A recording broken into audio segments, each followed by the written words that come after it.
Hi, Hi. welcome back to our channel, Faith and Love. I'm Lindley. I'm Love More. Today we're talking about listening blocks. Yeah. Listening blocks, I think, is the hugest obstacle in communication. Yeah. Probably one of the biggest, if not yeah. the biggest. Mm-hmm. So this is basically anything that you practice to make you check out of a conversation or just withdraw yourself. So this doesn't help you to understand what the other individual is saying. You don't have empathy for what they're saying, and you don't truly hear them. You're just listening or you're just blocking them out. Yeah. So now when we were struggling with these things, before even knowing that we were doing them, our communication was so disastrous, honestly. But once we got the hang of it and understood what it was, it helped us tremendously. So there are about 10 of them. Yeah. But we're going to focus on 5 which were pretty profound in our relationship and that we were able to overcome.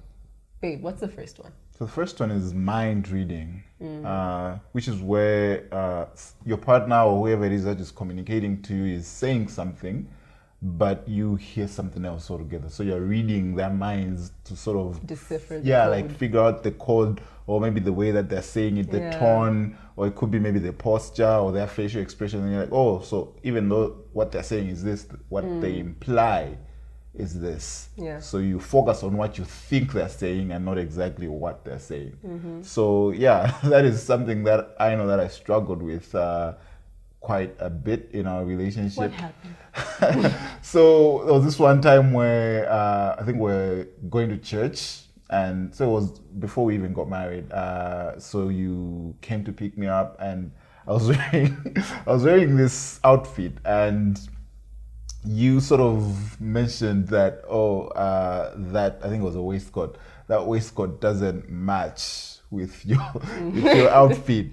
And I think instead of just listening to you and just hearing what you're saying as a concerned and invested partner in the way that I look, obviously, and you're trying to make me look more presentable out there, I think what I got there was implied, I don't know, like judging or just not accepting me with the way that I was presented, and that sort of got to me. And so you felt like I was kind of rejecting rejecting the way that I looked in the moment, and instead of you just accepting, and that simple comment sort of ruined my morning in some ways. And I think that's one way in which mind reading got the better of us, at least in the way that it sounds silly, but it can get to you at some times. And so that is mind reading. And I don't know, how did that make you feel when I did that?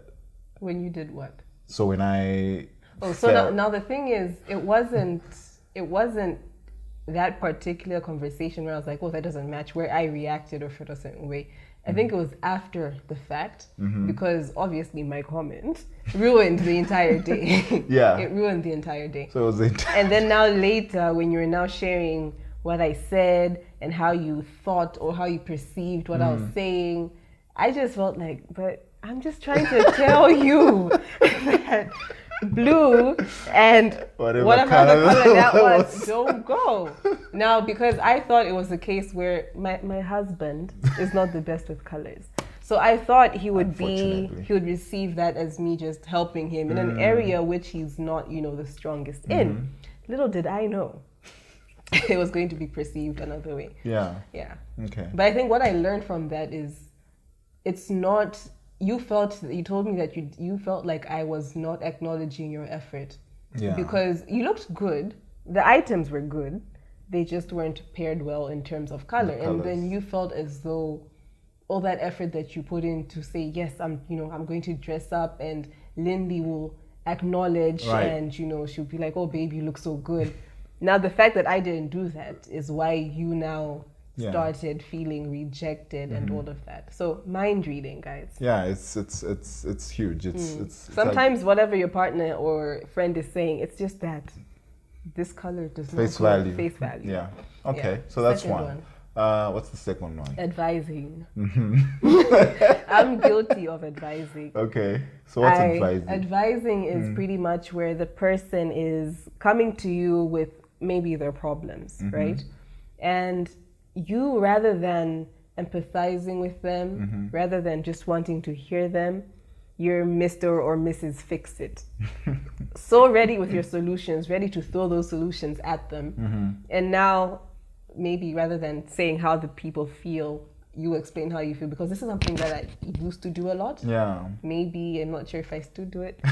But one example is you would come to me and just air out your frustrations, whether it's about work or your craft, right?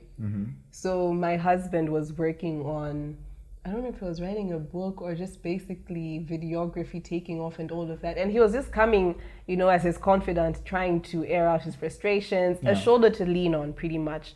Hear me and zip it. But me, Mrs. Fix It, I have all these solutions. I don't want to dwell in the, you know, the pretty much focusing on what's not happening. I would now come up, once he finishes explaining, I would now be there saying, but have you done this? So have you tried this? This is not working. How much time are you, you know? I'm coming up with all these solutions, a checklist of what he should have done or did not do. And now it's like I'm attacking you. Yeah. You feel as though, how did you feel, babe? Yeah, so I think there's this thing called, what is that? Is it empathy or sympathy? I can't remember which one is which, where you just dwell on the emotion, like how does being in someone's shoes. So I think in that moment after I share whatever frustration I'm going through, and you come up with solutions, which are great, but in the moment I'm just looking for someone who says, I feel what you're feeling, I understand what you're feeling, I'm here for that. And I think I didn't feel, I would not feel heard. I would not feel like you understand what I feel, or you at least empathize or sympathize with what I feel in the moment. In a way, it's like I'm telling you, this is a problem I'm no part of. Exactly. Can we move on? Let's just fix this. It's why are you even feeling that way? There are solutions to this thing. Let's just work on the solution and you'll be fine. So I think that was bad. Yeah, yeah, we're better now. So it felt that way, and you felt at the end of the day you feel a little disconnected to your spouse. And now he'll be more reluctant to actually share with me. Exactly. So that's advising. Yeah. The third one. The third one is, what's the third one? Rehearsing. Rehearsing. Yeah. We're both victims of this. Guilty as charged. Rehearsing is bad. So rehearsing is when, as your partner is communicating something, usually it's in a more heated. Yeah, so you're there with your script. She's going to say this, and then I'll say this. So you're just waiting for that keyword from their mouth so that you know, this is my part. This is where I come in. Yeah, that one was, that one is, even now, sometimes it still pops in there and there, where we'll be, you know, those heated conversations, usually that's when rehearsing comes in. So we'll be, you know, discussing this thing, and just as you're speaking to me, whatever it could be, what you were feeling when I said whatever it is, or what you're trying to communicate to me in the moment, instead of me paying attention to what you're saying, I'll be in my mind lost saying, now it's time for me to react. So what am I going to say? Yeah. So I know that she's going to say this, and as soon as she's done, these are my points. So you're preparing your points, you're rehearsing your points as your partner is speaking to you. What that does is, I don't hear out your actual feelings. I don't hear out what you're actually trying to say. Yeah. And I'm just focused on what I'm going to say back to you. It even gets back to, I can even practice a whole conversation. Like when I say this, in your head. Yeah, she'll say that, and then I'll say this, and then, you know, and it ruins the whole thing. And I don't know, how does that make you feel when that happens? Okay, when I'm the one who's trying to share my feelings and you're rehearsing your script, I can tell because what I've aired out, your response is nothing in relation to that. It's just, okay, but this is me, and sometimes, and this is what, you know, has happened, and I'm just there like, but did you hear what I just said? And I think rehearsing comes in clearly when the partner can't wait, and sometimes like it cuts you. You know what I mean? Like you're speaking, I'll be like, but that's a clear. Let me speak first. Yeah, that's a clear indicator to rehearsing. If your partner can't even wait for you, or whoever it is that you're communicating to can't even wait. Yeah, go on. Mine used to be so bad. I would like type it out. Wow. Yeah. Or it could be that you come out and say, babe, I want to talk about this. And because I remember those points there and then, so I just want to go write them down somewhere first so that when it's time, you just like bring it out. Yeah, that is bad. Bad. I no longer do that. And I try to, I think these days when we're talking about things, I just, first I want to hear you. Yeah. And then once I You've hear gotten you. really good at that. Oh, thank you. So once you're done airing out, I'll acknowledge that, apologize for that, and then we can now talk about how I feel. Yeah. Fourth point? The fourth one is placating. So that, my dears, is a situation where my husband was fond of this. So this, I think, is very common for people who don't like conflict. Yeah, right? Confrontation, conflict, that kind of thing. Yeah. So my husband and I are very different. He's not confrontational. I'm ready. Let's get it. Let's get it. Not because I enjoy arguing, but because I want to, let's get it done and dusted, right? If you're feeling a certain way, let's talk about it. My husband is not the same. So when I think, especially our first year of dating, first and early of the second year, prior to us reading this book, it would be a situation where he brings up something or I bring up something, we're discussing it, and just as, you're getting into it and you could possibly reach a form of resolve, he comes back and says, what do you say, baby? Oh, baby, I'm sorry, you're right. And basically all that I'm airing out and saying that I felt that he was doing, he would say, you're right, I did Then sort of like close. And then it closes. It's like you've resolved it. And then either that evening before bed or that next day, it's like, but babe, can we talk about, and you're like, but I thought we closed this. Yeah. So how did that, I remember doing that a lot, especially in our early, as you said, years. How did that make you feel? Honestly, it's frustrating. Because you're having the same conversation twice. And it feels like you're having the same conversation with two different people. Right. Because today we're talking about it. And you're telling me all these things that you accept that you did. Or the wrong that you feel I did. And it's like we're on the same page, right? Then the next day. It's like a different person. Everything you said yesterday is scratched and you're telling me different things. So it's frustrating, because we have to now go through that. It's tiring, honestly, resolving conflict. It's tiring, it's not fun. So to live that conversation twice, it's not the best. Two, why are you switching? I feel like your feelings yesterday should be the same today, but then it's different because yesterday you're just trying to get rid of the conversation.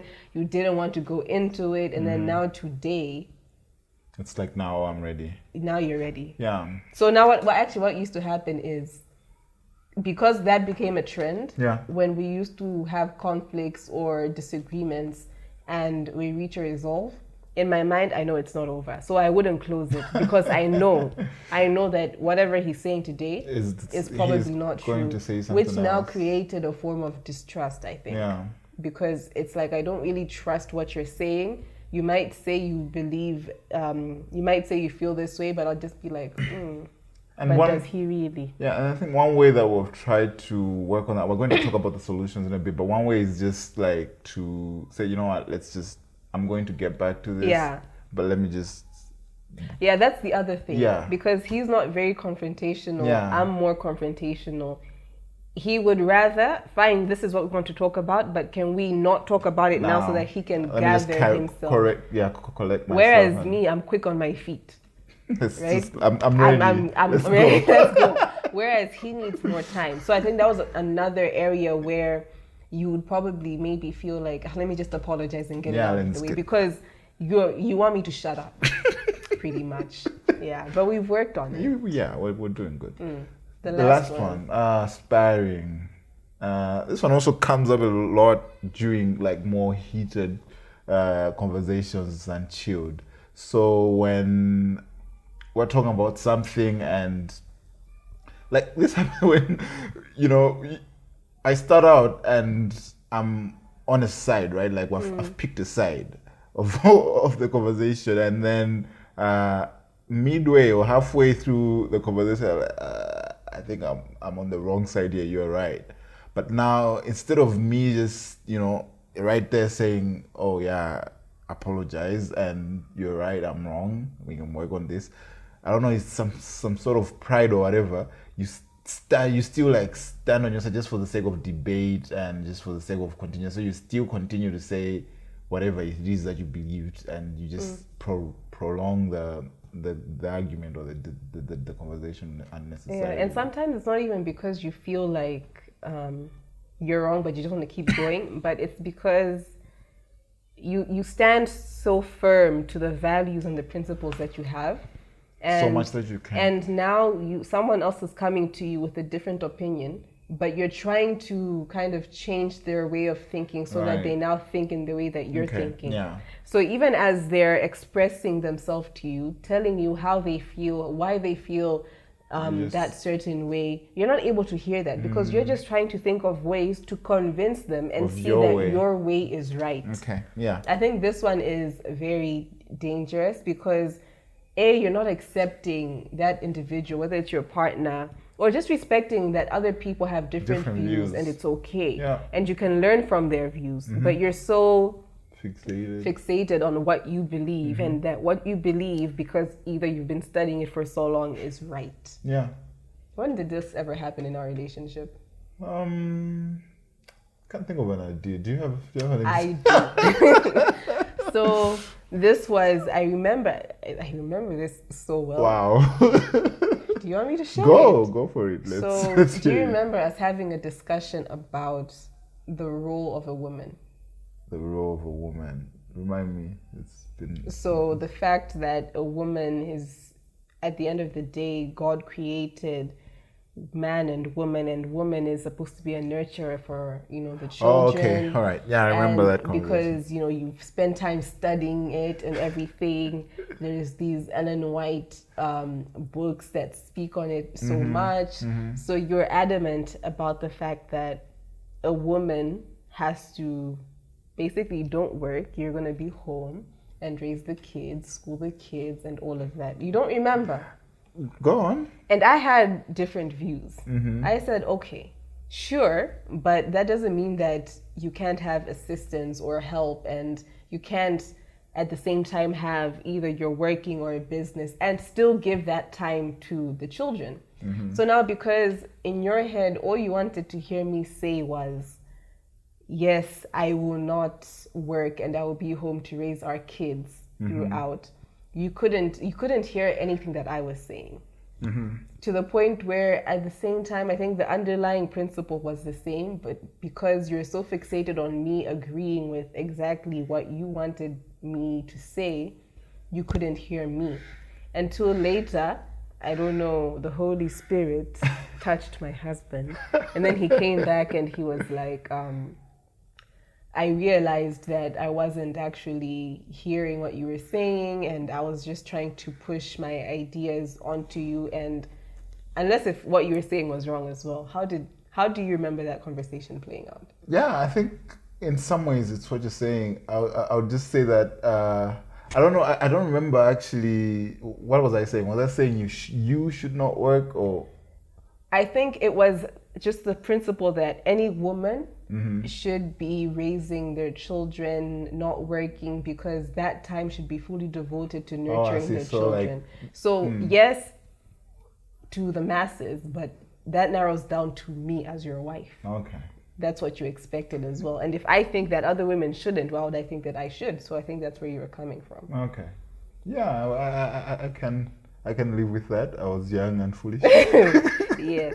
So because you're so fixated on what you believe to be true, you don't hear your other partner and possibly hear that their perspective could also have, a hint of truth to it. Or not, who knows? Yeah. So those are the 5 listening blocks that were pretty profound. There are others. I think we'll just share the book somewhere. Now, how do we overcome that and have effective communication? How do we practice active listening? Yeah, so the solution is active listening. How do we do it? There are 3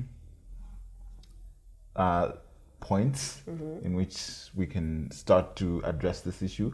The first thing is when your partner is speaking to you, when they're done communicating what you do, you paraphrase. So what that means is whatever it is that you've just shared to me, I sort of speak it back to you in my own words. So you could say something like, if I'm hearing you correctly, la la la la la. Yeah. This is what you're saying, or this is this what you're saying. So you rephrase or paraphrase what you've just heard. That gives you the opportunity then to correct me if I have not heard you right. Right? Yeah. So, and I think also as the individual who's being asked or who's being subjected to a partner, paraphrasing, it just shows that, wow, you're really putting in effort to truly hear and understand what I'm trying to tell you. Yeah. And it also helps you to eliminate that whole mind reading because you're not leaving anything to, to your own ideas and you're going to get it straight from them, what they're trying to say. Yeah. So that already, if you just do that, it kills a number of the blocks. And then the next one is sort of to clarify. So by asking questions. Yeah. So that comes into. I like this one. Yes, babe. Okay. I feel attacked. Yeah. So that comes as straight from paraphrasing. So paraphrasing will lead to clarification. And yes, the way that you clarify is to ask questions. And I am not good with receiving questions when we're communicating. So I think I've in the past talked about how I feel attacked when when I'm trying to communicate something and then there's all these questions that come out. And I think that's something that we're also trying to work. But I think that speaks to the fault of the person who's asking the questions. Because I think both, but anyway. Yeah, both. I think the individual who's being asked the questions might not be receptive of it, but also the individual who's asking the questions. How are you asking the questions? Are you asking the questions at the right time? Okay. I think timing is something that we have understood to be very key in how we address this issue, because I love to ask questions. So even if he comes to me and he's airing out his concerns, I will ask questions to understand exactly where his headspace is at, to understand exactly why he's feeling the way he's feeling, what caused those feelings, what I'm doing to make him feel that way. Yeah. But what happens is when I'm asking those questions right there and then, he feels as though I'm invalidating his feelings. Yeah. So he feels as though I'm trying to pinpoint and truly determine, is this really worth feeling that way? Whereas I'm actually trying to understand. So it's better now, you can have the conversation, he'll air out his frustrations or whatever. You sit back, you listen, you paraphrase, you take it in, you apologize. And then once that now simmers down, you can come back to it and say, babe, when we were discussing ABCD, you said ABCD. Why did you feel that way? What did I do that made you feel that way? Yeah. What is it that we can change? Yeah.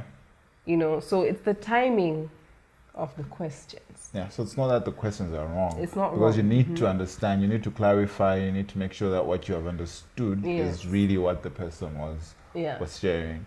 So that's two. The third one is, and the last one, feedback. So feedback is also, I think most people would not do feedback, and I think that sort of takes away from pretty much the whole idea of why you are trying to do this at the end of the day.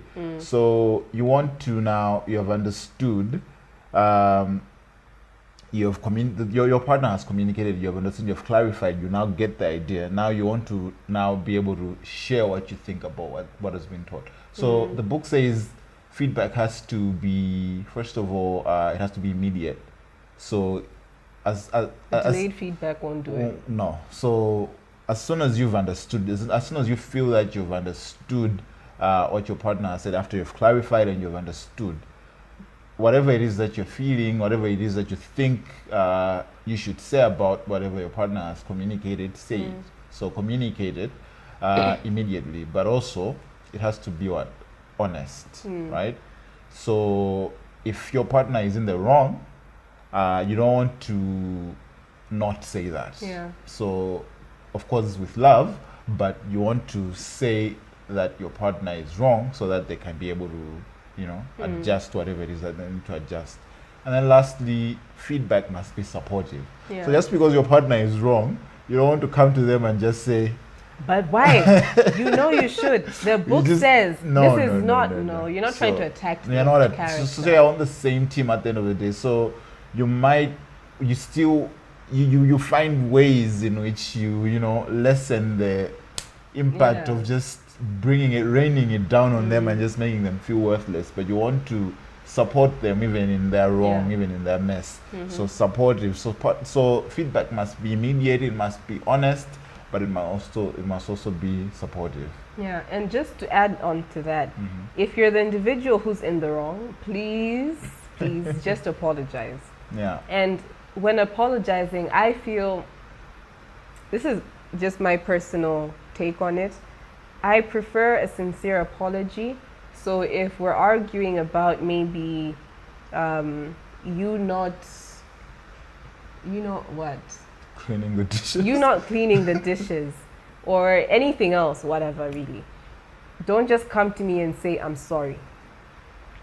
You're sorry for what?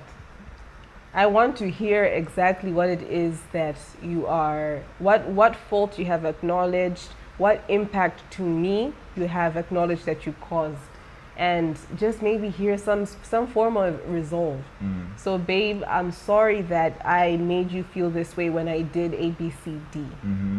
I will try to do better. That is much better and more sincere than I'm sorry. Because sometimes, as we said, placating, you just say you're sorry to just get it done and dusted and move on.